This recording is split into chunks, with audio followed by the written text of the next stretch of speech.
¿Alguna vez has sentido que tus oraciones se estrellan contra un techo invisible y regresan vacías, como si Dios hubiera dejado de escucharte?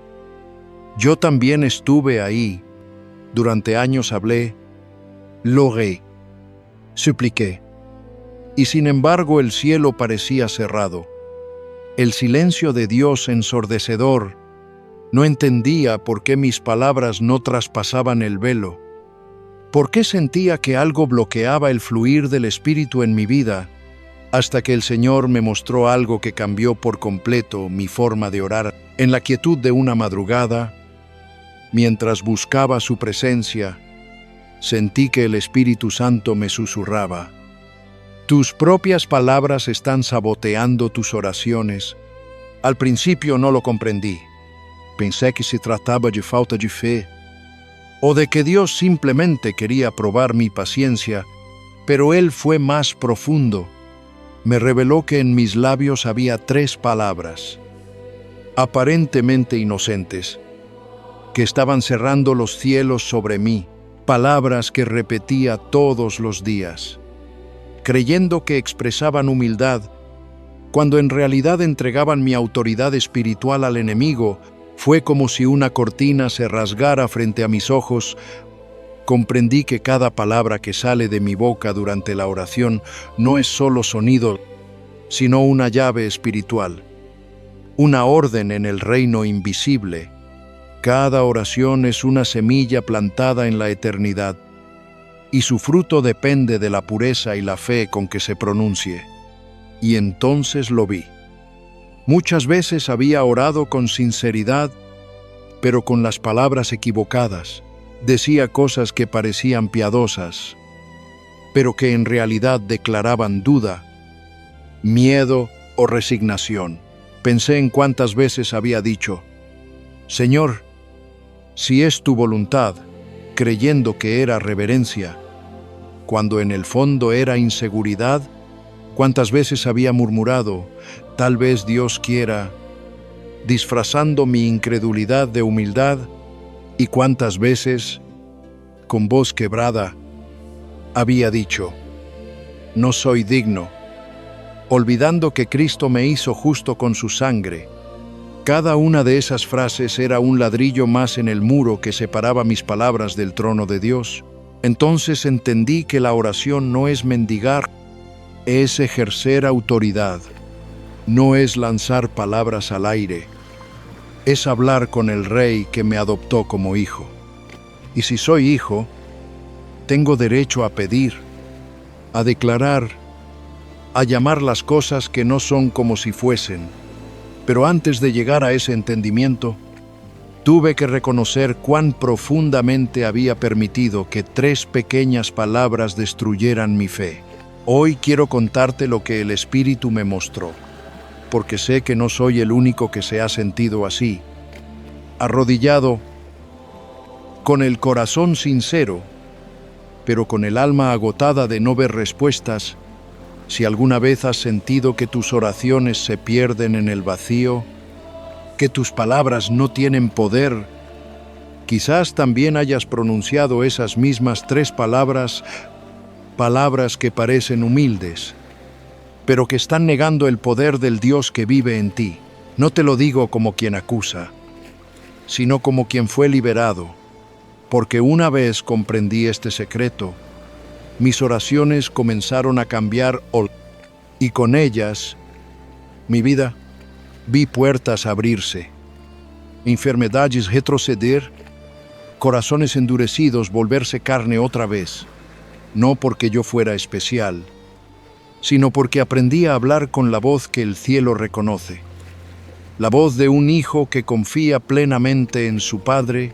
Y mientras te hablo ahora, siento el mismo fuego que me quemó aquella madrugada, porque sé que muchos de los que me escuchan están al borde de rendirse.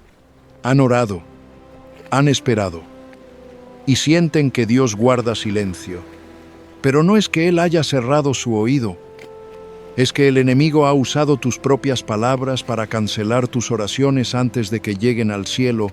Por eso, te pido que no pierdas ningún detalle de lo que vas a escuchar. porque lo que estoy a punto de revelarte puede ser la diferencia entre vivir una vida de oraciones no respondidas y ver el poder sobrenatural de Dios manifestarse en cada área de tu existencia. No hablo de teoría, hablo de experiencia. Lo que voy a compartirte es fruto de lágrimas, de noches sin sueño, de batallas ganadas solo cuando aprendí a usar correctamente el poder de mis palabras. Prepárate, porque a partir de este momento el Espíritu Santo va a comenzar a hablar a tu corazón, y si dejas que Él lo haga, nunca más orarás igual, nunca más sentirás que tus palabras se pierden, porque vas a descubrir que dentro de ti hay una voz que el cielo reconoce y el infierno teme. Y todo comienza entendiendo el problema de nuestras oraciones no respondidas. Recuerdo aquella escena de las Escrituras donde Gedeón, temeroso y escondido, trillaba el trigo en el lagar para escapar de los madianitas. Qué imagen tan vívida del alma humana cuando la duda la gobierna. El ángel del Señor se le apareció y le dijo: Jehová está contigo, varón esforzado y valiente. Pero el corazón de Gedeón, saturado de incertidumbre, respondió con una palabra que resonó como un eco de desconfianza. Si Jehová está con nosotros, ¿por qué nos ha sobrevenido todo esto? Ah, cuántas veces ese sí ha sido el ladrón de nuestra fe, el velo que nos impide ver que el Señor ya está presente, que su mano nunca se ha apartado. He escuchado oraciones tan semejantes a la de Gedeón, oraciones que comienzan con humildad pero terminan en duda. Señor, si es tu voluntad, sana a mi madre. Padre, si tú quieres, abre esta puerta de trabajo. Y aunque suenan piadosas, hay en ellas un temblor escondido, una voz que susurra: no estoy seguro de que puedas. No sé si realmente quieres lo mejor para mí. He visto creyentes inclinar la cabeza, convencidos de que están siendo reverentes, cuando en verdad están negando la promesa de aquel que dijo con autoridad: pedid y se os dará. El maestro no habló en condicionales.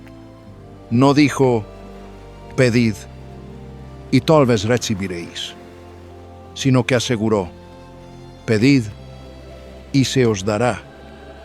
Y el apóstol Santiago, con la claridad del trueno espiritual, advirtió: pida con fe, no dudando nada, porque el que duda es semejante a la onda del mar, que es arrastrada por el viento y echada de una parte a otra. No piense, pues, quien tal haga, que recibirá cosa alguna del Señor. ¡Cuán terrible verdad!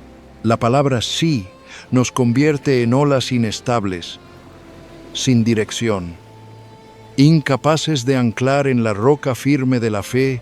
No me malinterpreten, no hablo contra la sumisión, porque nuestro Señor en Getsemaní pronunció también un sí: si es posible, pase de mí esta copa.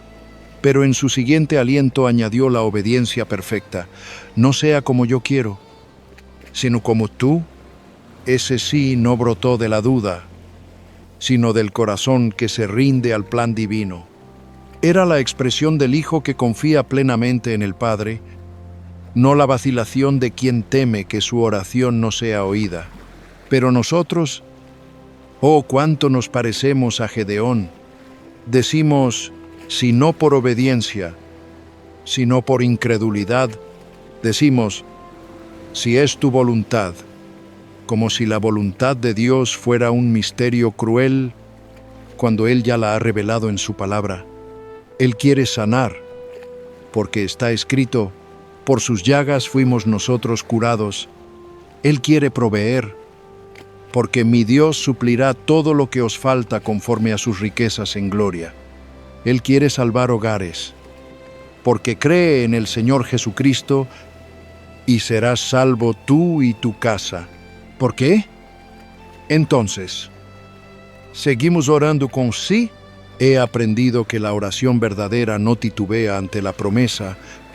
La fe no negocia con la incertidumbre cuando la montaña se interpone. La fe no dice, si la montaña desea moverse, la fe ordena con autoridad santa, muévete y échate en el mar, porque el que cree no mendiga, declara, el que confía no pregunta si será escuchado, proclama que el cielo ya ha respondido. Por eso, desde lo más profundo de mi alma, exhorto a quienes oran con labios temblorosos. Abandonad el sí que hiere la fe, sustituidlo con las palabras de convicción. Decid, Padre, reclamo la sanidad comprada en la cruz. Señor, confío en que tú ya estás obrando. No preguntéis al Altísimo si puede, porque Él ya lo ha hecho. Hablad como hijos, no como esclavos.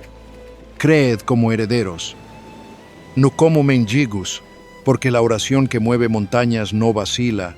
Habla, declara, actúa y ve la gloria de Dios manifestarse. Cuántas veces he visto con dolor en el alma a los hijos de Dios venir al altar con una oración temblorosa en los labios y un tal vez escondido en el corazón. Tal vez Dios quiera sanarme. Tal vez Él tenga un propósito en este sufrimiento. Tal vez aún no sea el tiempo.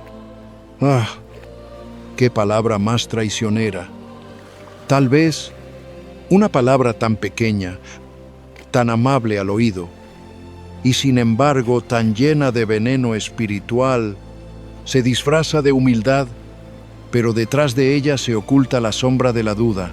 Cuando un creyente pronuncia tal vez, no está mostrando fe, sino incertidumbre.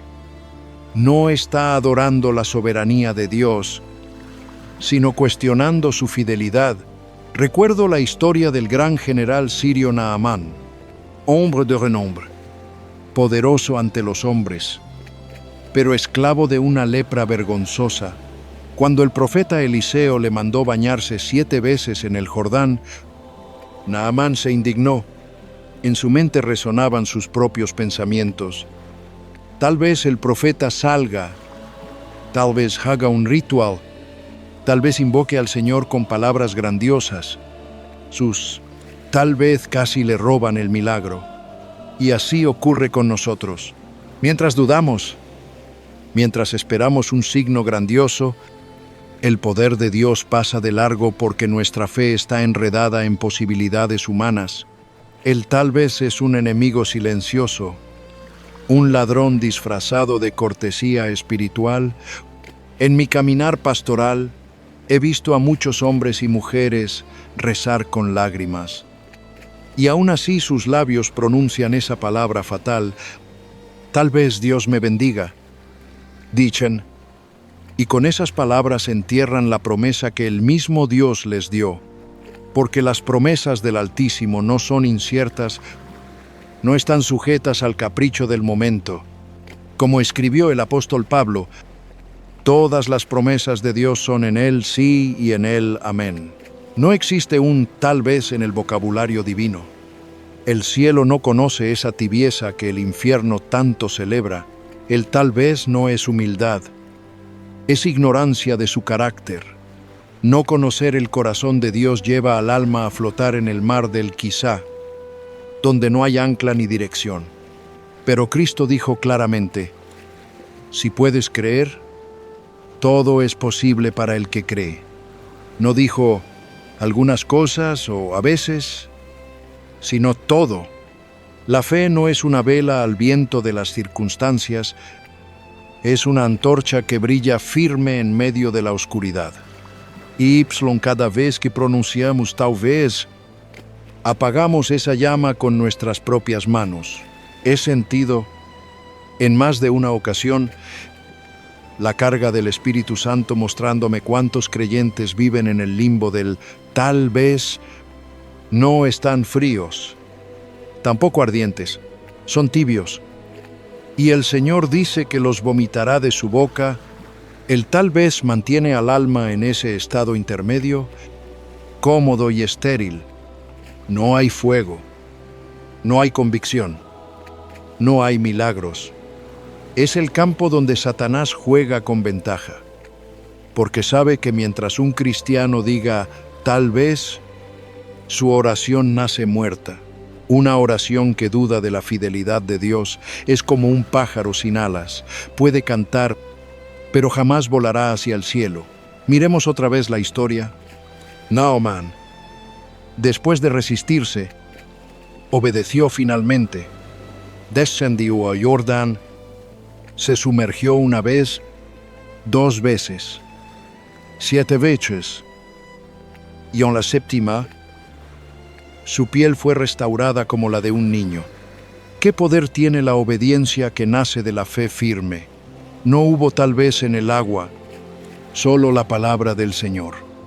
Y esa palabra, cuando es creída sin reservas, abre los cielos. Si Naamán hubiera persistido en su orgullo, si hubiera seguido alimentando sus tal vez, habría regresado a Siria aún leproso, con la soberbia intacta y el cuerpo podrido. Amados, ¿cuántas veces hemos hecho lo mismo? Oramos por una puerta abierta, pero en nuestro corazón decimos, tal vez Dios no quiera. Rogamos por sanidad, pero murmuramos, tal vez deba aprender algo en esta enfermedad.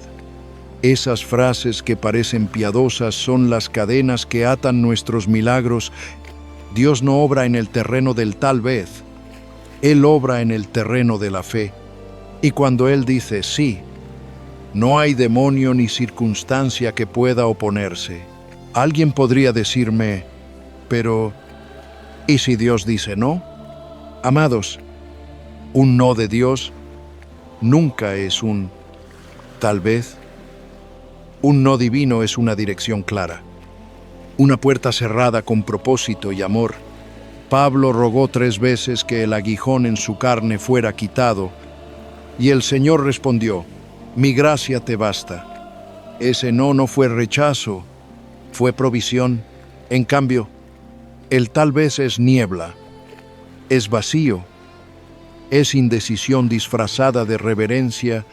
Quisiera que comprendieras, con el corazón abierto, que la fe genuina se mueve en la certeza, no es arrogancia, es confianza en el carácter inmutable del Padre. Cuando el alma conoce a su Dios, ya no dice tal vez, dice, sé que Él puede, sé que Él quiere, sé que Él lo hará según su palabra. Esa es la diferencia entre la esperanza vaga y la fe que conquista. La mujer con flujo de sangre no dijo, tal vez si toco su manto seré sana. Dijo, si tan solo lo toco, seré sana. Y su certeza abrió un camino entre la multitud hasta alcanzar la sanidad. La fe tiene rumbo, tiene destino, tiene voz firme. Y esa voz hace temblar al infierno, porque el diablo sabe que un creyente convencido es una fortaleza inexpugnable. Pero el que vive entre tal vez y quizá se convierte en presa fácil. Satanás no necesita robarle su bendición, bastará con que lo mantenga indeciso. Cada tal vez que pronuncias es como una grieta en el muro de tu oración. Por allí se escapan tus victorias. He aprendido en mis años de ministerio que el cielo responde a las declaraciones de fe, no a los suspiros de duda. Cuando el alma dice, Dios lo hará, los ángeles se ponen en movimiento. Cuando dice, tal vez lo haga, el cielo guarda silencio, porque no puede construir sobre cimientos inestables.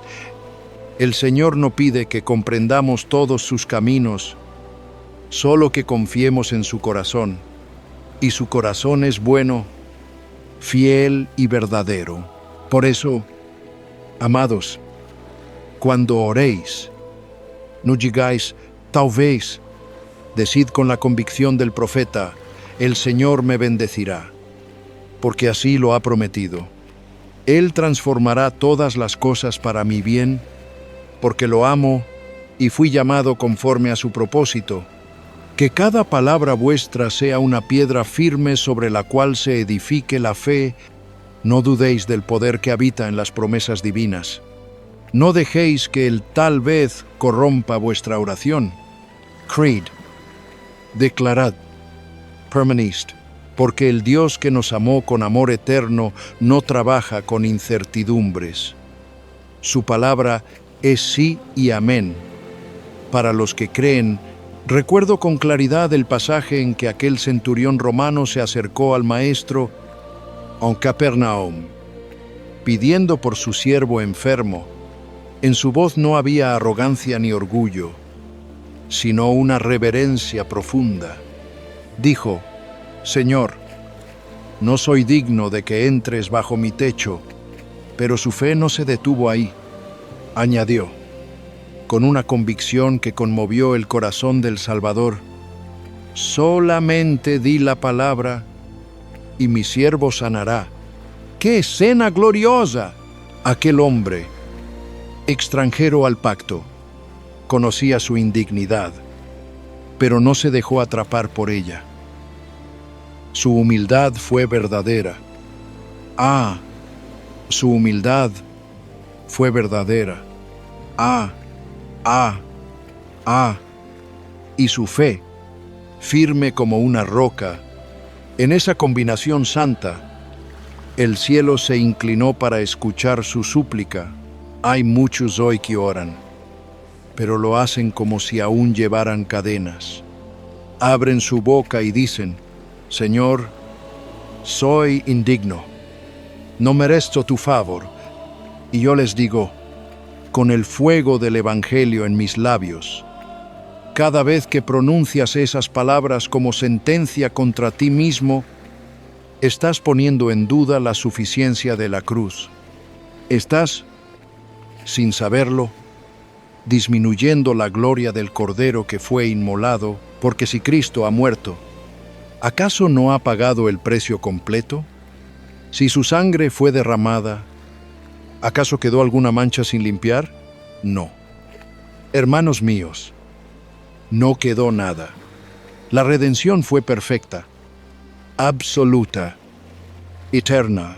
El apóstol Pablo lo declaró con la certeza de quien ha sido tocado por la gracia. Ahora, pues, ninguna condenación hay para los que están en Cristo Jesús. Romanos 8:1. ¿Ninguna? Sí, ninguna. Entonces, ¿por qué cargas todavía el peso de la culpa? ¿Por qué te presentas ante el trono de la gracia como un mendigo tembloroso? He escuchado a muchos decir con voz quebrada: ¿quién soy yo para pedirle algo a Dios? Eres su hijo, eres su hija, comprado con sangre, adoptado en su familia, heredero del reino. Si Él te ha llamado justo, ¿te atreverás a llamarte indigno? Cuando miro hacia el Calvario, veo al Cordero colgado entre el cielo y la tierra, su cuerpo traspasado, su rostro cubierto de dolor, su sangre cayendo como rocío sagrado. Oli. En esa cruz, mi indignidad fue crucificada. Allí murió mi condenación. Y cuando Él exclamó: consumado es, el cielo mismo selló mi perdón. ¿Te das cuenta? No hay lugar para la autoacusación donde resuena el eco de esa palabra, porque si Él ha declarado terminado el precio, ¿quién eres tú para comenzar a pagarlo de nuevo con tu tristeza y tus lamentos? He visto almas sinceras acercarse al altar con lágrimas, diciendo: Señor, no soy digno, pero esas lágrimas, si no están acompañadas de fe, se convierten en velos que oscurecen el rostro del Salvador. La verdadera humildad no consiste en negar lo que Cristo ha hecho, sino en aceptar con gratitud lo que Él ha completado. No se trata de decir, no merezco estar aquí, sino, estoy aquí porque Él me hizo digno. Oh, el escritor de Hebreos nos llama con voz firme y amorosa. Acerquémonos, pues, confiadamente al trono de la gracia. Hebreos 4:16. No dice tímidamente, no dice con miedo, no dice con vergüenza, dice con confianza. Y esa confianza no brota de nuestros méritos, sino de su sangre. Oh, cuánto ofendemos el corazón del Padre cuando nos arrastramos ante Él como si fuéramos extraños. Él no quiere hijos encorvados por la culpa, sino hijos que levanten la cabeza sabiendo que han sido lavados. Vestidos y restaurados, pienso en el hijo pródigo cuando regresó a casa. Padre, dijo, ya no soy digno de ser llamado tu hijo. Pero el padre no respondió a esas palabras. No le dijo, tienes razón, no eres digno. No, lo cubrió con el mejor vestido, le puso un anillo en la mano, sandalias en los pies y preparó un banquete. Así es el corazón de nuestro Dios. Él no se deleita en nuestra autocompasión, sino en nuestra restauración. Ypsilon, cada vez que repites soy indigno, ignoras el abrazo del Padre que ya te está vistiendo de justicia. Porque, como está escrito en Hebreos 10:10, somos santificados mediante la ofrenda del cuerpo de Jesucristo, hecha una vez para siempre, una vez y para siempre. Esa palabra para siempre me hace temblar de gozo. No hay segunda crucifixión, no hay sacrificio adicional, no hay deuda pendiente. Cuando el Hijo murió, mi indignidad fue sepultada con Él, y cuando resucitó, me levanté con Él en novedad de vida. Ah, si los creyentes comprendieran esto, no se arrastrarían más ante Dios, pidiendo disculpas por ser lo que Él ya ha transformado. No clamarían desde el polvo con voz temblorosa, sino que hablarían como príncipes que conocen su herencia, porque al que no conoció pecado, Dios lo hizo pecado por nosotros, para que nosotros fuésemos hechos justicia de Dios en Él. 2 Corintios 5:21. Justicia de Dios, no simple perdón. No mera tolerancia divina, sino justicia. Cada vez que el enemigo te susurra, no eres digno, recuérdale que no hablas en tu nombre, hablas en el nombre del Hijo amado, en cuya justicia te encuentras escondido. Él, el acusador de los hermanos, busca mantenerte en silencio, porque sabe que un cristiano que se siente indigno jamás orará con autoridad, nunca levantará su voz contra la oscuridad, nunca proclamará victoria, nunca sanará enfermos, nunca expulsará demonios. La falsa humildad es el disfraz favorito del infierno, porque desactiva a los santos. Yo mismo he sentido ese peso, ese susurro vil que dice, ¿quién eres tú para predicar? Y cada vez el Espíritu me recuerda, no eres tú, sino Cristo en ti. Por eso me acerco al trono no como un gusano, sino como un hijo, no porque confíe en mí, sino porque confío en aquel que me vistió de justicia. Cuando oro, no comienzo diciendo, Señor, soy indigno, sino, Padre, me acerco por la sangre de tu Hijo, con plena certeza de fe. El cielo no busca súplicas tímidas, sino declaraciones de fe. El Padre no está esperando oír tu lamento, sino tu gratitud. Él quiere ver a sus hijos caminar en la luz de su adopción, no en las sombras de su culpa. Si fuimos hechos coherederos con Cristo, ¿cómo podríamos seguir hablando como esclavos?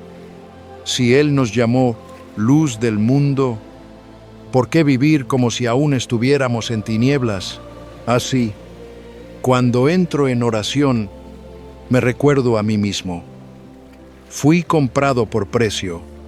Ese precio fue la sangre preciosa del Cordero, y cada gota de esa sangre grita sobre mí: justificado, redimido, amado.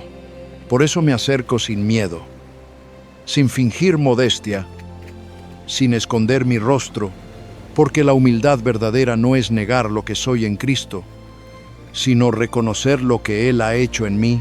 He visto a muchos arrodillarse ante el altar con los hombros caídos, sus labios temblorosos repitiendo: soy indigno, y me duele el corazón, porque no saben que están contradiciendo la palabra viva. Si tan solo escucharan la voz del Padre que les dice: levántate, hijo mío, ponte el anillo, viste el manto, siéntate a la mesa. La gracia no nos llama a permanecer postrados, sino a levantarnos en dignidad restaurada. Deja, entonces, que la verdad penetre hasta lo más profundo de tu alma. No eres digno por ti mismo, pero fuiste hecho digno por Él, y esa diferencia cambia todo.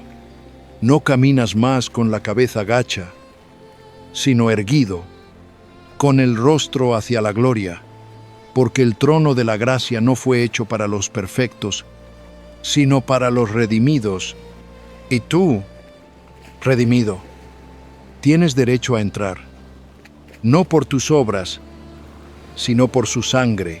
Así lo creo, así lo vivo, y así lo proclamo. El indigno murió en el Calvario, y el Hijo resucitado camina hoy bajo la luz de la gracia. Que todo aquel que ha sido lavado en la sangre del Cordero sepa que ya no es esclavo de su culpa, sino heredero de su justicia. Porque donde la cruz se levanta, la indignidad se desvanece, y el alma encuentra reposo en el amor eterno del Salvador. Recuerdo aquel valle de huesos secos que el profeta Ezequiel contempló, un lugar donde la muerte parecía haber pronunciado su última palabra. No había esperanza, ni sonido, ni movimiento, solo el silencio de lo imposible. Pero entonces el Señor, con esa voz que atraviesa la eternidad, le preguntó: ¿podrán vivir estos huesos? Y el profeta, con humildad reverente, respondió: Señor Dios, tú lo sabes. Fue entonces cuando el Espíritu de Dios le ordenó que hablara, no que rogara, no que mendigara compasión, sino que profetizara: huesos secos, oíd la palabra del Señor. Oh, qué misterio glorioso. En aquel instante, cuando la fe obediente se unió a la palabra divina, se oyó un estruendo. Los huesos comenzaron a juntarse, nervios y carne cubrieron los cuerpos, y el soplo de vida descendió como una tormenta santa. Allí comprendí que hay momentos en los que el Altísimo no desea que pidamos tímidamente, sino que pronunciemos su voluntad con autoridad. No nos llama a decir: si quieres, Señor, sino a declarar: esta situación escuchará la palabra del Dios viviente. El Maestro mismo nos lo enseñó. De cierto os digo, que cualquiera que dijere a este monte: quítate y échate en el mar, y no dudare en su corazón, sino creyere que será hecho lo que dice, lo que diga le será hecho. Marcos 11:23. ¿Cuántas veces hemos orado a las montañas en lugar de hablarles? Nos quedamos de rodillas, repitiendo súplicas, cuando Dios nos entregó labios para proclamar y lengua para ejercer autoridad celestial. El proverbio declara que la vida y la muerte están en poder de la lengua. Así fue desde el principio. Dios no pensó en silencio. Él habló, Dijo: sea la luz. Y la luz fue. En su palabra estaba la semilla de la creación, y nosotros, hechos a su imagen, llevamos en nuestras bocas el eco de ese mismo poder creativo. No se nos dio voz solo para lamentar, sino para ordenar vida donde el enemigo plantó desolación. Recuerdo también las palabras que estremecen mi alma, cuando los hijos de Israel murmuraron en el desierto diciendo: moriremos aquí. El Señor respondió: como habéis hablado a mis oídos, así haré con vosotros. Oh, qué advertencia solemne. Las palabras no se disuelven en el aire, sino que suben al trono y llaman juicio o misericordia, según lo que pronuncian. Guay. Sin embargo, Josué y Caleb, con el mismo aliento, dijeron: ciertamente subiremos y la poseeremos. Ellos creyeron. Ellos hablaron y fueron los únicos que entraron en la tierra prometida. Cada palabra que sale de nuestra boca es una semilla que cae en el suelo invisible del Espíritu. Algunos siembran duda y cosechan derrota. Otros declaran la verdad de Dios y cosechan vida. Por eso ya no puedo orar con vacilaciones, ni decir: si es tu voluntad, tal vez, aunque no lo merezca. No. El alma que ha probado la fidelidad del Cordero debe hablar con la seguridad del que conoce al Padre. Cuando enfrento la enfermedad, declaro: en el nombre de Jesús, te ordeno salir de este cuerpo, templo del Espíritu Santo, porque la lengua que confiesa el señorío de Cristo no suplica como esclavo, sino proclama como hijo. Y así, cada día entiendo mejor que nuestras palabras son flechas enviadas al corazón de la eternidad. Algunas hieren, otras sanan, algunas destruyen, otras levantan. Pero cuando el creyente habla conforme a la palabra, los cielos se inclinan para escuchar y la tierra obedece. Cuando contemplo aquella escena en Cesarea de Filipo, siento que el mismo aire de revelación sopla aún sobre nosotros. El maestro miró a sus discípulos y preguntó con voz que penetraba el alma: ¿quién dicen los hombres que es el Hijo del Hombre? Había silencio, y entre las respuestas temblorosas surgió la de Pedro, clara como la trompeta del cielo: ¿tú eres el Cristo, el Hijo del Dios viviente? Oh, qué momento glorioso. No fue carne ni sangre quien se lo reveló, sino el Padre Eterno. Oli. En ese instante, Cristo entregó una promesa que todavía resuena en mis huesos: a ti te daré las llaves del reino de los cielos, y todo lo que atares en la tierra será atado en los cielos, y lo que desatares en la tierra será desatado en los cielos. He meditado largamente sobre esas palabras. Las llaves, qué símbolo tan poderoso. No son simples objetos, son la representación viva de la autoridad celestial. Las llaves del reino no pertenecen a los titubeantes, sino a los que creen con corazón firme. No se otorgan a quienes dicen quizás, ni a los que dudan si Dios los ama o si son dignos de acercarse a Él. Se entregan a los que confiesan con la misma certeza de Pedro: tú eres el Cristo. Cuando un creyente abre su boca y declara su filiación divina, el cielo mismo responde y las puertas eternas se abren.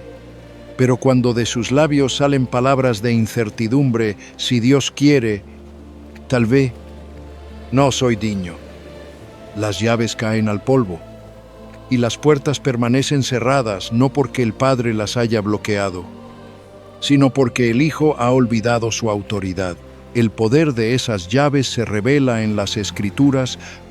Job proclamó: determinarás una cosa y te será firme, y la luz brillará sobre tus caminos.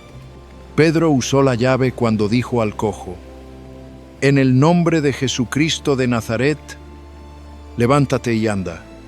Pablo la blandió como espada cuando ordenó al espíritu de adivinación: sal de ella, Elías. Con la misma autoridad, declaró ante reyes y profetas: no habrá lluvia, sino por mi palabra. Cada uno de ellos comprendió que el cielo responde a la voz de la fe, no a los susurros de la duda. Y recuerdo también la advertencia del Señor: no deis lo santo a los perros, ni echéis vuestras perlas delante de los cerdos. Las llaves del reino son perlas preciosas, no deben mezclarse con la incredulidad ni profanarse con labios vacilantes. El que ora con duda arroja su tesoro a los pies del desprecio espiritual. ¿Cuántas veces he visto almas sinceras llorar porque creen que Dios les ha cerrado el cielo, cuando en realidad están girando la cerradura con la llave equivocada? Usan la llave del miedo, de la inseguridad, del complejo de indignidad. Y mientras tanto, las puertas del favor permanecen intactas, esperando que el Hijo recuerde quién es, levante su cabeza y use las llaves de la fe, de la palabra viva, del poder delegado por el Rey de Reyes, porque las bendiciones no están lejos, ni escondidas tras muros impenetrables. Están allí, esperando que el creyente deje de murmurar y comience a declarar con voz firme lo que el cielo ya aprobó. He observado, con profunda tristeza y con un corazón compasivo, cómo tantos hijos de Dios han permitido que 3 pequeñas palabras tan suaves en apariencia, pero tan letales en su efecto, marchiten la vida de oración hasta dejarla sin pulso, sin fuego, sin esperanza. Sí, tal vez, Henry no, 3 espinas escondidas en el jardín del alma que asfixian las flores de la fe. Cada una siembra algo distinto. La primera, la duda. La segunda, la incertidumbre. La tercera, la condenación. Y cuando la oración se llena de estas semillas, pierde su perfume celestial, pierde su poder. He aprendido, a través de años de clamar y de ver milagros nacer de rodillas, que el lenguaje de la oración no debe ser el susurro temeroso del esclavo, sino la voz confiada del Hijo, porque cuando el creyente cambia su manera de hablar, cambia su manera de creer, y cuando cambia su manera de creer, el cielo se abre. Por eso ya no digo sí, sino yo declaro. Ya no digo tal vez, sino yo profetizo. Ya no me arrastro en un soy indigno, sino que me levanto con la certeza, yo determino. La oración deja entonces de ser un intento tímido y se convierte en una espada que corta la oscuridad, en una trompeta que hace temblar los muros del enemigo. Os ruego, hermanos, que no dejéis pasar este llamado. Cada palabra pronunciada con fe es una llave, y el reino de los cielos se abre ante aquel que sabe usarlas. Escribid con convicción en vuestro corazón y, si lo deseáis, en vuestros labios: recibí las llaves y las voy a usar, no como quien sigue una consigna vacía, sino como quien levanta un estandarte de victoria en el campo de batalla espiritual. Porque cuando uno declara eso con sinceridad, está diciendo al infierno entero: he recordado quién soy y a quién pertenezco. Oh, y no guardéis este tesoro para vosotros solos, compartidlo. Como José guardó grano para los días de hambre, como Felipe corrió a decir a Natanael: hemos hallado al Mesías. Que cada alma que escuche esta verdad encuentre también su libertad. Que cada lengua que repita estas palabras despierte a una nueva dimensión de fe viva. Persistid, pues, no retrocedáis. Sed como los 300 de Gedeón, que no miraron el número de sus enemigos, sino la fuerza de su Dios. Sed como los valientes de David, que pelearon cuando otros huyeron. Sed como los discípulos que se quedaron con Jesús cuando las multitudes se alejaron, porque el que persevera hasta el final no solo oye promesas, sino que las ve cumplirse. Y ahora, mientras mis labios se inclinan en oración silenciosa, siento en lo más profundo del alma un deseo santo, que desde este día las palabras sí, tal vez, e indigno mueran en vuestros labios como hojas viejas arrastradas por el viento del Espíritu, que de vuestras bocas broten, en cambio, las palabras yo declaro, yo profetizo, yo determino, que el Señor mismo haga de vuestras oraciones flechas certeras que nunca fallan su blanco, que viváis como hijos del Rey, no como huérfanos temerosos, y que cada palabra que pronunciéis lleve el sello de la autoridad del cielo,